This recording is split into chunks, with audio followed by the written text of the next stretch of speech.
En el nombre del Padre, del Hijo y del Espíritu Santo. Amén. Ven, Espíritu Santo, y llena los corazones de tus fieles y enciende en ellos el fuego de tu amor. Envía tu Espíritu Creador y se renovará la faz de la tierra. Estamos estudiando el Catecismo de la Iglesia Católica, tercera parte, la vida en Cristo. Segunda sesión, los 10 mandamientos. Capítulo segundo, amarás a tu prójimo como a ti mismo.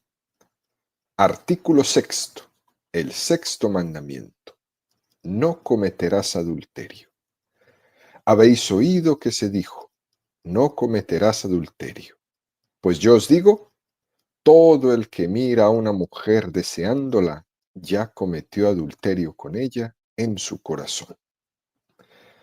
Continuamos subiendo el monte Sinaí de la mano de Moisés a recibir allá arriba los 10 mandamientos. Son 2.285 metros que mide el monte Sinaí. El catecismo dedica 505 números al estudio de los 10 mandamientos, es decir, subiremos 4 metros del monte Sinaí por cada número del catecismo que estudiamos. Hoy nos encontramos en el metro 1228 de altura. Estamos en el primer apartado de este artículo donde el catecismo dedica 6 números al estudio del tema que tiene como título Hombre y mujer los creó. El día de hoy vamos a profundizar en el número 2333. Número 2333 del Catecismo de la Iglesia Católica dice: corresponde a cada uno, hombre y mujer, reconocer y aceptar su identidad sexual. La diferencia y la complementariedad físicas, morales y espirituales están orientadas a los bienes del matrimonio y al desarrollo de la vida familiar. La armonía de la pareja humana y de la sociedad depende en parte de la manera en que son vividas entre los sexos la complementariedad, la necesidad y el apoyo mutuos. Este es un número extraordinario, queridos amigos, que hoy día es mal visto. Es mal visto. Es retrógrada para algunos. Y fijémonos cómo el catecismo lo primero que hace es invitarnos a reconocer la identidad sexual. ¿Qué es ser hombre? ¿Qué es ser mujer?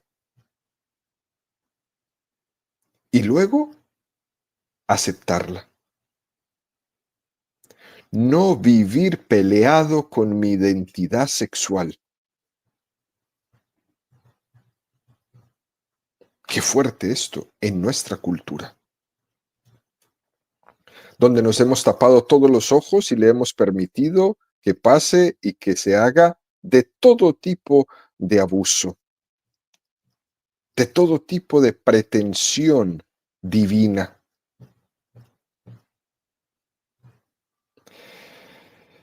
Y entonces el catecismo introduce aquí un término que es muy importante, que es evidente, pero que no lo podemos dar por supuesto hoy día en medio de la terrible confusión que estas ideologías paganas nos han metido. Y es el término de tener identidad.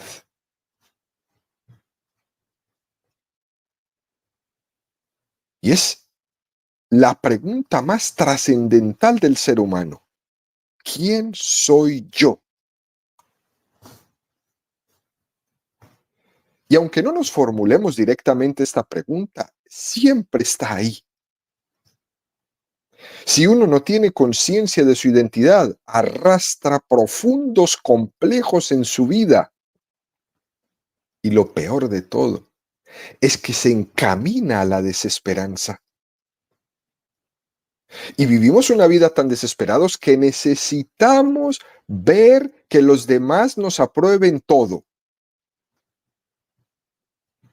Se vive una vida de ansiedad tan tremenda que uno solo depende de lo que los demás le digan porque no ha sido capaz de descubrir su identidad. ¿Quién soy yo?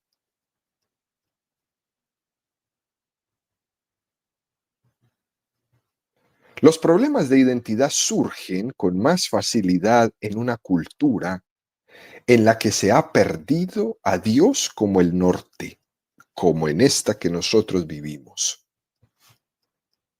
Cuando uno no tiene claro de dónde viene y a dónde va, entonces se queda en medio sin saber quién es. Se ha perdido la conciencia de que soy fruto del amor de Dios. Se ha perdido la conciencia de que Dios me ha llamado a participar con Él en la vida eterna, que fui creado por amor y para el amor. Por tanto, la pregunta de quién soy, qué hago aquí, ¿soy un accidente? ¿Soy una equivocación de mis padres? ¿Soy un fruto del devenir de la evolución? Es una pregunta sin respuesta y está expuesta a cualquier tipo de error. Y ahí, en la carencia a la respuesta a la pregunta de quién soy, entra la ideología y desbarata tu vida. Porque no te enseñan a descubrir quién eres, sino que te dicen que tú digas quién eres, que tú decides quién eres, que rompas con todo. Y ahí te destrozan. Es decir, te proponen que seas Dios.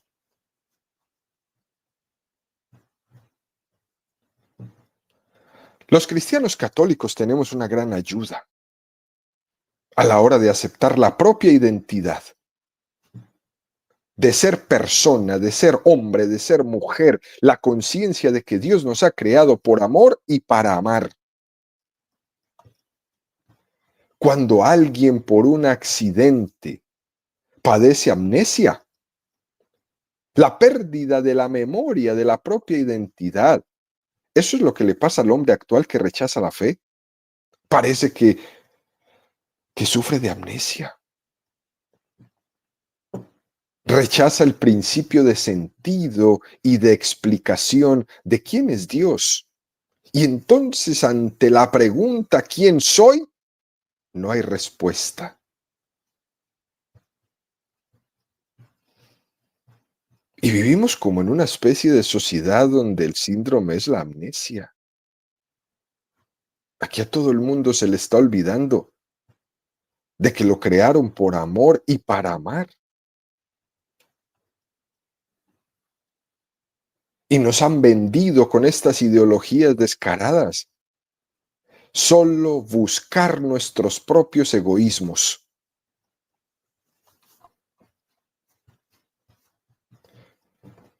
Y experimenta el hombre, en el fondo, una tremenda sensación de orfandad. Porque cuando una persona rechaza a Dios, se queda huérfano. Y al poco tiempo empieza a perder su identidad. Y se da cuenta que en un momento determinado de su historia ya no sabe quién es. Es un proceso de despersonalización que empieza con la negación de que Dios existe, de que Dios te creó, de que Dios es tu Padre, de que vienes de Él y que regresarás a Él. ¿Y qué nos encontramos hoy día? Gente que se cree Dios, que se burla del verdadero Dios. Y después los ve uno tristes, aburridos, tirados, esperando nomás la compensación sensacionalista de las otras personas, que les digan qué bien te ves, que les den un like, que lo sigan en las redes sociales, que se burlen con ellos de cómo se burlan del resto del mundo. Y cuando no tienen ese apoyo de los demás, ahí se matan. Porque se han despersonalizado. Por eso dice este número del catecismo, corresponde a cada uno, hombre y mujer, reconocer y aceptar su identidad sexual. Y esto de reconocer y aceptar la identidad sexual nos abre el tema a que muchas personas no se sienten cómodas con su identidad sexual. Y esto puede tener muchos niveles. Desde el nivel de la envidia hacia el otro sexo, sin más connotaciones. Cuando se mira con cierta envidia el rol social que determinados hacen. ¡Qué fuerte! Cuando no se ha entendido que el rol del hombre es diferente al de la mujer, ¡qué fuerte!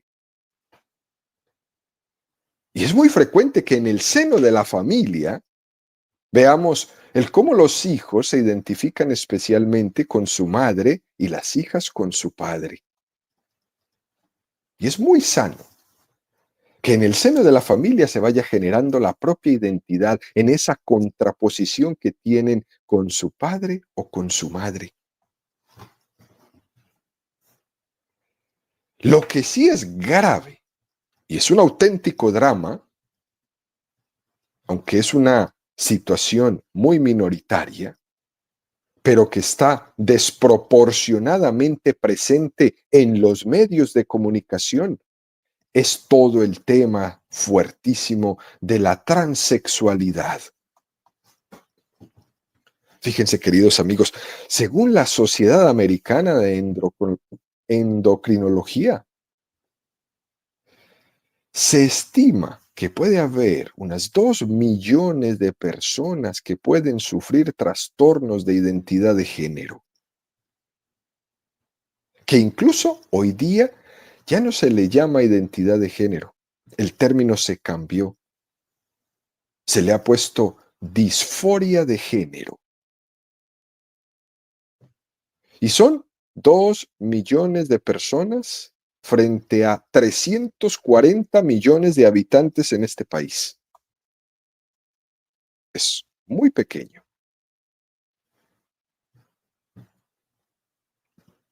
Pero hacen mucha bulla,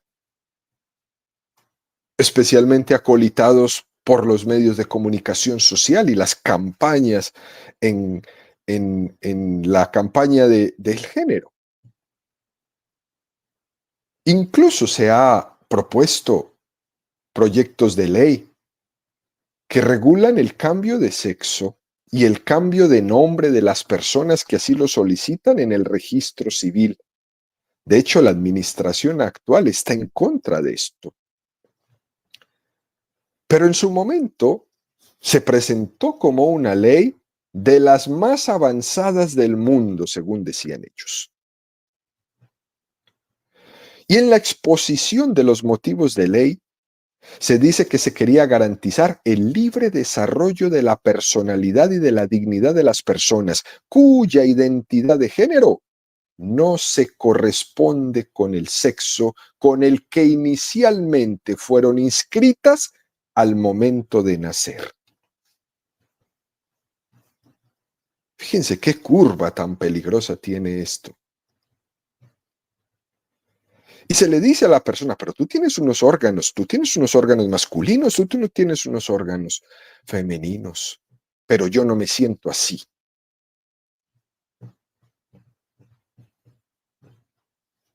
Y se empieza a jugar con el sentimiento. Y entonces se empieza a aflojar. Y al solicitante se le exige que para que pueda cambiar el registro civil, se le tiene que diagnosticar un trastorno de disforia de género. Que vaya con el psicólogo para que se trate durante un tiempo, para acomodar las características físicas, vaya entonces también con el médico. Y haga lo que tenga que hacer, tomando hormonas, operándose o lo que sea. y después cambie su registro.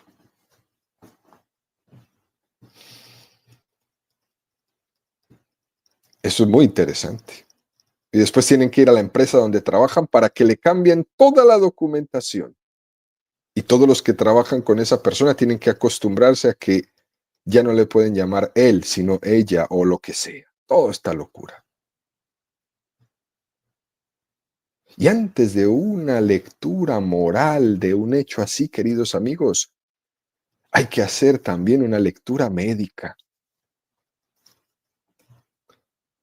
Todos sabemos que desde el punto de vista médico una persona no deja de ser hombre o mujer por el hecho de que se le haya hecho un tratamiento de hormonas o incluso se le extirpen unos órganos determinados. Porque la sexualidad no son unos órganos genitales.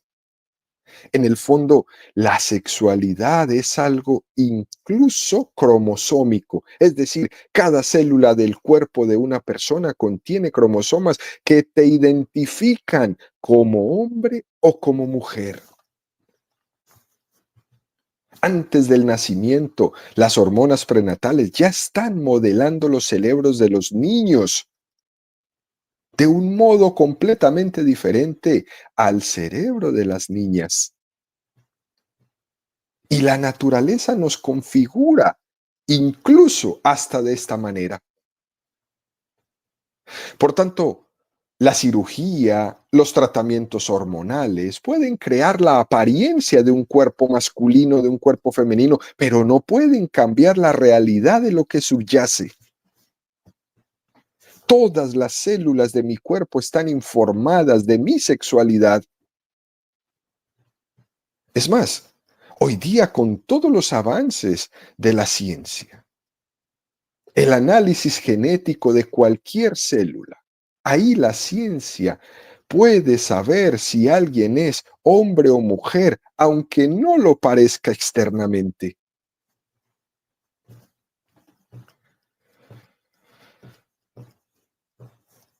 Esto es fuerte. Y puede ser que incomode mucho, pero lo tenemos que decir. También hay diferencias biológicas. También hay diferencias psicológicas. Pero nos hemos metido en una corriente de puros absurdos, absurdos, absurdos. Y la gente quiere y pretende, este grupo pequeño, cambiar la carta de sexo. Y se llegan a contradicciones como el hecho de que no significa que por el hecho de hacerme un trasplante de órganos vaya a sentirme satisfecho. Entonces vamos a experimentar. De tal manera que puede ocurrir que después de pasar un tratamiento hormonal, una cirugía, la misma persona se arrepienta de lo que ha hecho y quiera volver al principio y ya no se puede. Pero igual van al registro civil y cambian todo y le toca a la empresa donde trabaja volver a cambiar toda la documentación para regresar al inicio. Pasa. Y no pocas veces. Lo que quiero decir con esto, queridos amigos, con este tipo de situaciones que estamos viviendo en nuestra sociedad, es que todo esto tiene una gran repercusión mediática, porque forma parte de la ideología de género mundial que quiere ser una ideología dominante e imponernos su propuesta a la fuerza. Todo esto forma parte de la teoría de que el sexo se construye y que las diferencias entre hombres y mujeres serían puramente convencionales, culturales. En el fondo, toda esta teoría de género es una lucha, no solo por romper con la diferenciación en las profesiones masculinas y femeninas y por acabar con las discriminaciones entre los roles, sino que está queriendo llegar mucho más allá llegar a la negación de la identidad, de tal manera que no existan dos sexos, sino varias formas de orientación sexual. Un caos.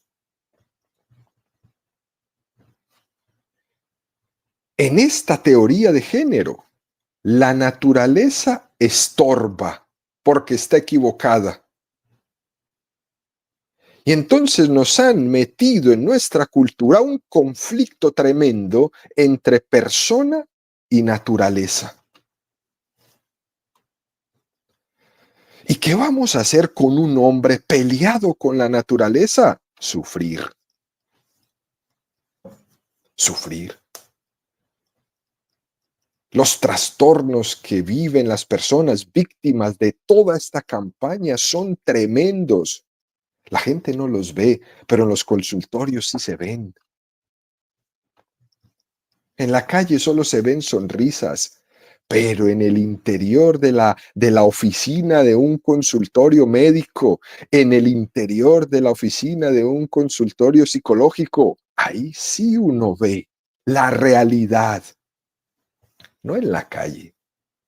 En la calle todos parecen felices y contentos. No se diga en las discotecas y en los restaurantes y en los bares, pero déjalos solos y te vas a dar cuenta. Porque cuando la naturaleza estorba, cuando el hombre, cuando la persona es enemiga de la naturaleza, lo único que le espera es sufrir. Y nosotros los cristianos católicos entendemos que entre persona y naturaleza no hay dos realidades diferentes. La persona está en la naturaleza espiritual del alma y al mismo tiempo está en la naturaleza corporal de la materia. La persona no se puede desligar de la naturaleza. Y esto se tiene que entender para que dejemos de caer en este caos en los que estos ideólogos nos quieren meter. Y ahí tenemos que ser fuertes para defender a nuestros niños, a nuestros adolescentes, víctimas de todo esto. Y aquí quiero hacer mención de unas palabras muy interesantes que el Papa Benedicto XVI dirigió el 22 de diciembre del año 2008. El Papa decía: dado que la fe en el Creador es parte esencial del credo cristiano, la Iglesia no puede y no debe limitarse a transmitir a sus fieles solo un mensaje de la salvación. La Iglesia tiene la responsabilidad con respecto a la creación y debe cumplir esta responsabilidad también en público. Al hacerlo, no solo debe defender la tierra, el agua y el aire como dones de la creación que pertenecen a todos, también debe proteger al hombre contra la destrucción de sí mismo. Es necesario que haya algo como una ecología del hombre entendida correctamente. Cuando la Iglesia habla de la naturaleza del ser humano como hombre y mujer y pide que se respete este orden de la creación, no es una metafísica superada. Aquí, de hecho, se trata de la fe en el Creador y de escuchar el lenguaje de la creación, cuyo desprecio sería una autodestrucción del hombre y, por tanto, una destrucción de la obra misma de Dios. Lo que con frecuencia se expresa y entiende con el término de género se reduce en definitiva a la autoemancipación del hombre y de la creación y del creador. El hombre quiere hacerse por sí solo y disponer siempre y exclusivamente por sí de lo que le atañe. Pero de este modo vive contra la verdad, vive contra el espíritu creador. Y nosotros los cristianos católicos tenemos que defender la creación. La iglesia no solo tiene que defender la creación, tiene que proteger también al hombre contra su propia destrucción. ¡Qué sabiduría! Y este discurso en nuestro tiempo, qué tan importante. Es una denuncia directa, sin miedo, a la manipulación que existe en estas campañas nacionales, internacionales del género. Y la utilizan bajo nombres como orientación sexual o identidad de género para tratar de reconocer un pretendido matrimonio homosexual o una reivindicación de transexualidad o todo ese tipo de nombres y de cosas que se van inventando cada día. Por eso Benedicto XVI decía, tenemos que defender al hombre de la destrucción de sí mismo. Luego dice el Papa, vivir contra la verdad es vivir contra el espíritu del Creador. Si yo no me acepto a mí mismo como soy en mi propia naturaleza, en el fondo estoy viviendo contra el Creador. La naturaleza no contradice la libertad, sino que es su condición. Es la condición para ser libre, aceptar mi naturaleza. Detrás del fenómeno de la transexualidad, lo que se esconde es un dualismo muy claro entre lo que yo siento y lo que mi cuerpo es, entre biología y psiquismo. Y entonces se plantea un problema. Cambiamos de cuerpo porque no coincide con mi percepción subjetiva. Y entonces menciona el Santo Padre, la ideología de género es dualista por esencia. La percepción que nosotros tenemos no es dualista. Los católicos lo que creemos es que persona y cuerpo están integradas. Y aquí, queridos amigos, la pregunta que se plantea es, ¿no sería mejor afrontar este tema no desde una perspectiva quirúrgica, sino desde una perspectiva psicológica? Resulta mucho más real. Descubrir las raíces de esos conflictos o de esas disfunciones para encontrar un camino de aceptación de su propia naturaleza, para que no vivas enemigo de la naturaleza. No puedes ser el enemigo de tu propio cuerpo.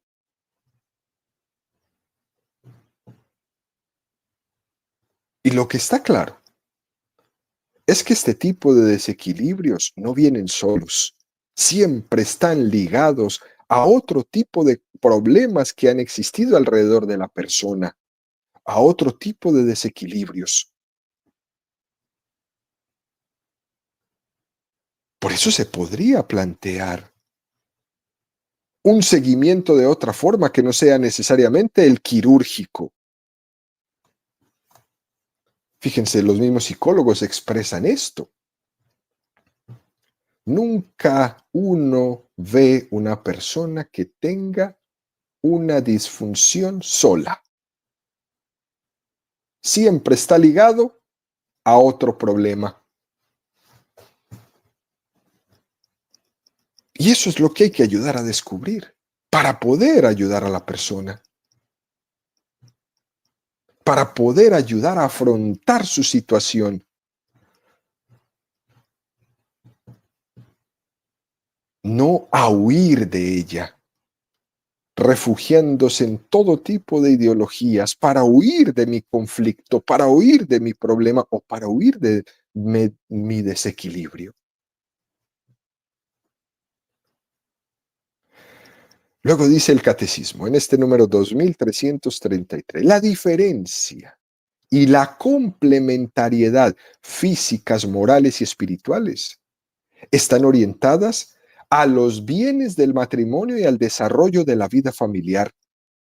La armonía de la pareja humana y de la sociedad dependen en parte de la manera en que son vividas entre los sexos, la complementariedad, la necesidad y el apoyo mutuos.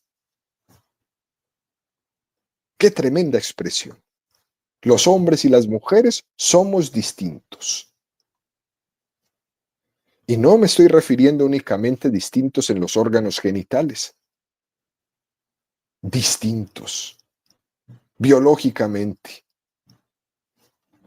En la Universidad de California explicaban que la inteligencia masculina y femenina eran distintas y mostraban que las mujeres, por ejemplo, utilizan más el hemisferio izquierdo del cerebro, mientras que los hombres utilizan más el hemisferio derecho.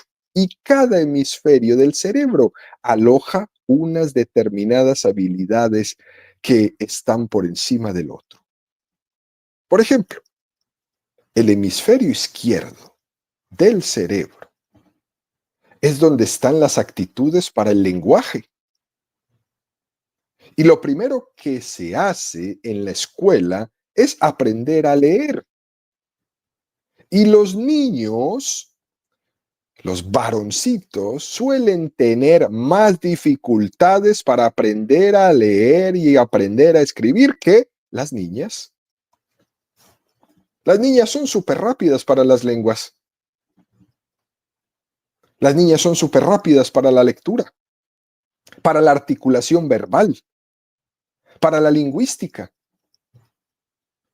Y hay veces los papás, en nuestra ignorancia, exageramos y entonces diagnosticamos a nuestro hijo con problemas de aprendizaje. Y resulta que ningún problema de aprendizaje, solo que las niñas son mejores en esto que los niños. Pero no tenemos la paciencia para tener en cuenta esta gran diferencia entre los hombres y las mujeres.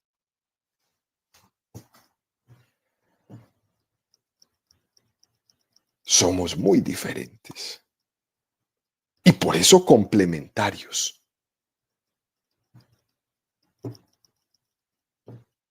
La cultura popular ha confundido la fortaleza física de los hombrecitos con su violencia y la ha confundido con la virilidad, con la promiscuidad, con la imprudencia. Y todo este tipo de confusión ha hecho mucho daño, porque no significa que por ser hombre, por ser varón, eres promiscuo o eres violento o eres imprudente. Hay que tenerle mucho miedo a estas expresiones populares que nos pueden sacar del camino correcto de interpretación y de conocimiento del ser humano. Por tanto, el catecismo aquí lo que nos invita es a ver la diferencia y la complementariedad.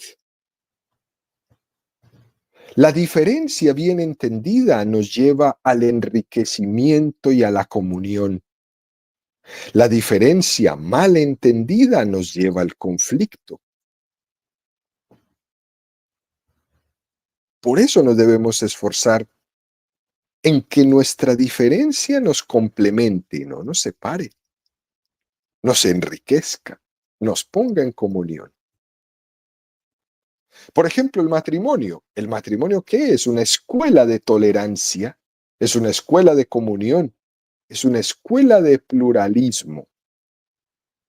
Tanto que se habla hoy día, ¿no? De la tolerancia, del pluralismo. Pues la mejor escuela es el hogar, es la familia, es el matrimonio. una familia vivida en armonía, donde hay una imagen clara de masculinidad y una imagen clara de feminidad, donde los hijos se identifican con uno o con otro, ahí se da la tolerancia y el pluralismo. Pero si lo que hacemos es minimizar el efecto educador de la familia, lo que hacemos es sembrar intolerancia y falta de paciencia entre nosotros. Fíjese, queridos amigos, cómo se dice en tecnología. Dos polos del mismo signo se repelen. El índice de rupturas de las parejas homosexuales es elevadísimo por la poca estabilidad que presentan. ¿Por qué? Porque tienen muy poca complementariedad. Hasta la tecnología no lo enseña. Y es verdad, con mucho respeto, que alguna persona podría estar diciendo, pero es que a mí, en mi matrimonio heterosexual, me cuesta también muchísimo. Sí, es verdad, cuesta muchísimo también un matrimonio heterosexual. Pero lo que es un hecho es que hay más capacidad de complementariedad entre un hombre y una mujer que entre dos polos iguales. Nosotros los cristianos católicos entendemos que los dos sexos en el matrimonio no se yuxtaponen, sino que se funden y se integran en el ideal cristiano de ser una familia. Y en esa familia es donde el Espíritu de Cristo es capaz de fundir y de unir lo que el pecado ha desbaratado, ha disgregado. Al final, termina este número del catecismo diciendo, la íntima comunidad de vida y amor conyugal está fundada por el Creador y prevista de las leyes propias. El mismo Dios es el autor del matrimonio. Dios ha creado al hombre vocacionado para ese matrimonio, para esa vocación. Y concluye citándonos esta frase preciosísima. La vocación al matrimonio se inscribe en la naturaleza misma del hombre y de la mujer, según salieron de la mano del Creador. El matrimonio no es una institución puramente humana, a pesar de las numerosas variaciones que ha podido sufrir a lo largo de los siglos en las diferentes culturas, en las diferentes estructuras sociales y en las actitudes espirituales.